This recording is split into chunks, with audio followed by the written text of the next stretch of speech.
Assalamualaikum warahmatullahi wabarakatuh. Okay, hari ni kita sambung tajuk solat Jumaat yang minggu lepas. Okay, awak boleh buka sambungan muka surat 150. Okay, muka surat 150 ni dia bagi tahu berkaitan dengan amalan sunat sebelum solat Jumaat. Antara amalan yang kita boleh buat sebelum kita pergi sembahyang Jumaat ialah dah besarkan Okay, yang pertama sekali mandi sunat Jumaat. Sebelum kita pergi solat Jumaat, kita mandi dulu dengan niat untuk mandi sunat Jumaat. Yang kedua ialah memotong kuku. Yang ketiga ialah memakai pakaian elok dan bersih. Pakai pakaian elok dan bersih. Dan yang keempat ialah memakai wangian. Minyak atar ke apa ke kan. Okay. Seterusnya ialah yang kelima, datang awal ke masjid. Maknanya kalau Zuhur tu pukul 12.30, kita pergi lagi lah pukul 12 lagi. Janganlah pula Zuhur 12.30, 12.29 kita pun pergi. Kita pergi awal lah.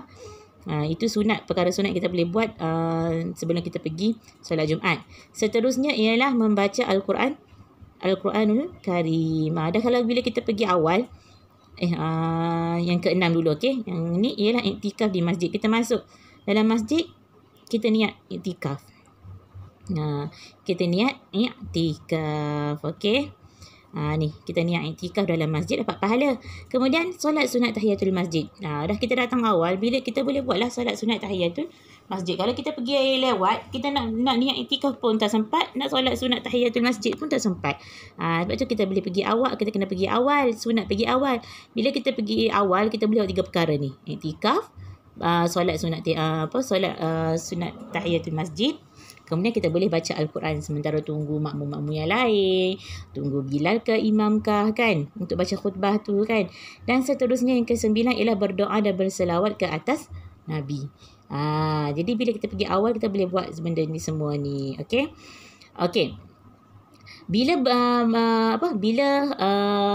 imam bagi khutbah, ada perkara yang dilarang kita lakukan semasa khutbah tu.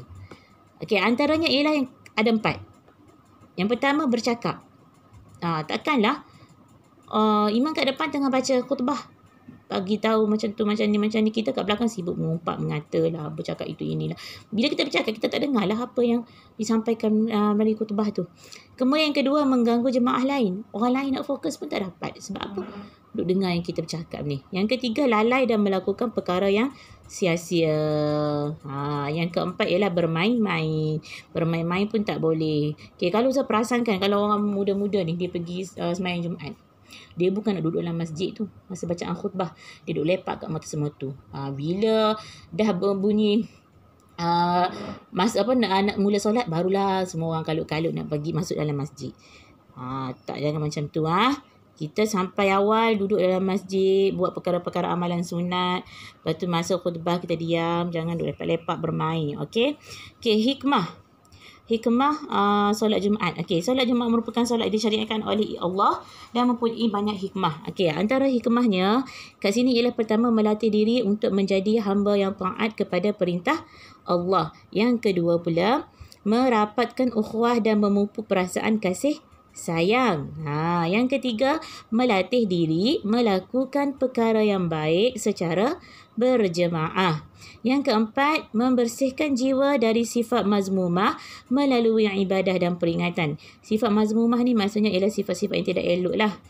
Kemudian yang kelima, membersihkan diri daripada dosa antara 2 Jumaat. Membersihkan diri daripada dosa antara 2 Jumaat.